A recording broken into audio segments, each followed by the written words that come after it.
ഒരു എഴുത്തുകാരൻ പറഞ്ഞു, ഇപ്പോഴത്തേത് നിശബ്ദതയുടെ തലമുറയാണ്, സൈലൻറ്റ് ജനറേഷൻ. സൈലൻറ്റ് ജനറേഷൻ എന്ന് പറയുന്നത് ആരോടും കാര്യമായിട്ട് അവർ മിണ്ടുന്നില്ല. ക്ലാസ് റൂമിൽ വലിയ സംസാരമൊന്നും ഉണ്ടാകുന്നില്ല, വീട്ടിലും വലിയ സംസാരമൊന്നുമില്ല. എന്നാൽ അകത്തോ വയലൻറ്റ് ഒരു നേച്ചറാണ്. സൈലൻസ് പുറത്തേ ഉള്ളൂ, വയലൻസ് അകത്തുണ്ട്.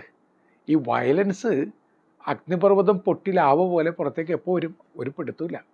ഈ അവസ്ഥ ഉണ്ട്. ഇങ്ങനെ അവസ്ഥയിൽ ആരുടെയും സ്വന്തമല്ലാതായി മാറുന്നുണ്ട്. നിങ്ങൾ ചിന്തിച്ചിട്ടുണ്ടോ എന്ന് എനിക്കറിയില്ല.